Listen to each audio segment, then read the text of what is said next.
वाल्मीकि जी ने जिस स्थान को अपनी तपोस्थली बनाया, जिस स्थान पर उन्होंने रामायण की रचना की, वो जगह वर्तमान में वाल्मीकि आश्रम के नाम से जानी जाती है, जो चित्रकूट से कुछ किलोमीटर पहले की दूरी पर एक पर्वतनुमा, एक गिरिनुमा स्थान पर स्थित है। वाल्मीकि आश्रम से नीचे एक देवी का मंदिर भी है, जहाँ पर वाल्मीकि आश्रम जाने से पूर्व हम देवी के दर्शन करते हैं और उसके पश्चात वाल्मीकि आश्रम पहुँचते हैं, जहाँ पर प्रकृति के सुरम्य वातावरण के दर्शन हम प्राप्त कर पाते हैं।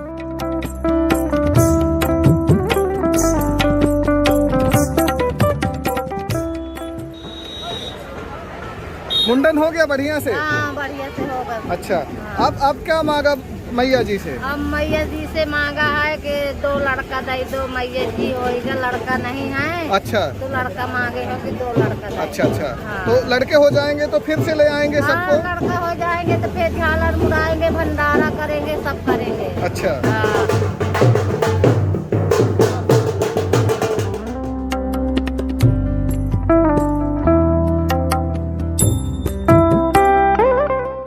वाल्मीकि आश्रम को चित्रकूट का प्रवेश मार्ग भी कहते हैं। प्रचेता ऋषि से पैदा हुए लड़के का नाम रत्नाकर दिया गया था। रत्नाकर जब छोटे थे तो वो जंगल में खो गए थे और जंगल में खो जाने की वजह से वो एक शिकारी को मिले थे और शिकारी ने उसे एक तरह से गोद ले लिया, क्योंकि शिकारी का जो पृष्ठभूमि थी वो उसका भरण पोषण, वो अपने परिवार का लालन पालन शिकार के माध्यम से ही किया करता था। तो उस परिवार में रहते रहते रत्नाकर भी शिकार करना सीख गए और जंगल जा करके वो अपने परिवार के लिए जाते और शिकार करके ले करके आते और उसी से उनके परिवार का भरण पोषण होता था। जब रत्नाकर बड़े हुए और विवाह योग्य हुए तो शिकारी परिवार था, उन्होंने शिकारी परिवार से ही परिवार की लड़की से ही विवाह किया और समय के साथ रत्नाकर जी के परिवार में की संख्या बढ़ने लगी, मतलब उनके बच्चे हुए। तो ऐसा होने लगा कि जो शिकार से जो थोड़ा बहुत करते थे उससे उनके परिवार का भरण पोषण नहीं होता। तो भरण पोषण के लिए वो आते जाते रास्ते में, जब जंगल जाते तो रास्ते में उन्हें जो भी मिलता उसे लूटपाट करते थे और लूटपाट करके एक तरह से वो पूरी तरह से डकैत हो गए थे।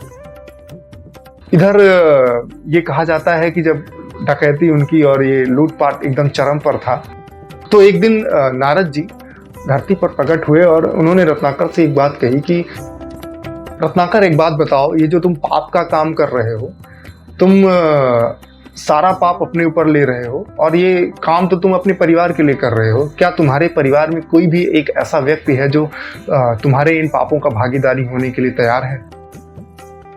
ये बात रत्नाकर के लिए थोड़ी सी सोचने की बात थी। तो रत्नाकर ने वहीं पर नारद जी को एक पेड़ में बांधा और पेड़ में बांध करके वो अपने परिवार के पास गए और परिवार के एक एक व्यक्ति से उन्होंने ये बात पूछी कि मैं ये जो पाप कर रहा हूँ, वाकई में पाप तो है लोगों को लूटना, तो क्या आप में से कोई मेरे इस पाप का भागीदार बनेगा? और शायद सबने ना कहा। और जब वापस रत्नाकर जंगल आए और नारद जी वहीं उसी पेड़ में बंधे मिले, तब तक शायद रत्नाकर की आंखें खुल गई थी और वो इस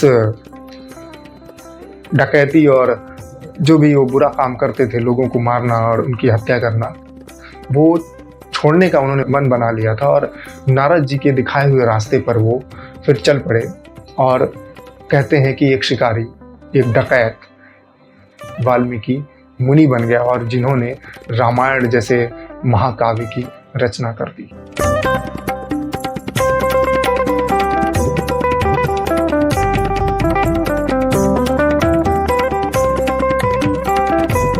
सतयुग, त्रेता और द्वापर, ये कहा जाता है कि तीनों कालों में वाल्मीकि आश्रम और वाल्मीकि जी का उल्लेख है। इसलिए भगवान वाल्मीकि जी को सृष्टिकर्ता भी कहते हैं। रामचरितमानस के अनुसार श्री राम वाल्मीकि आश्रम आए थे तो आदि कवि वाल्मीकि जी के चरणों में दंडवत प्रणाम करने के लिए वो जमीन में डंडे की भांति लेट गए थे और उनके मुख से निकला था कि तुम त्रिकालदर्शी मुनिना था, विश्व बदर जिमि तुम्हारे यहाँ था। अर्थात आप तीनों लोगों को जानने वाले स्वयं प्रभु हैं और ये संसार आपके हाथ में एक बैर के समान प्रतीत होता है। महाभारत काल में भी वाल्मीकि जी का वर्णन मिलता है। जब पांडव कौरवों से युद्ध जीत जाते हैं तो द्रौपदी यज्ञ करती हैं, जिसके सफल होने के लिए शंख का बजना जरूरी था। लेकिन कृष्ण सहित सभी के द्वारा जब प्रयास किया गया और वो शंख नहीं बजा, तो भगवान कृष्ण के कहने पर सभी ने वाल्मीकि जी से प्रार्थना की और जब वाल्मीकि जी वहां प्रकट हुए तो शंख खुद ब खुद बज उठा और द्रौपदी का यज्ञ संपूर्ण हुआ। तो इस तरह से तीनों युगों में, सतयुग, त्रेता और द्वापर, तीनों युगों में वाल्मीकि जी का वर्णन मिलता है।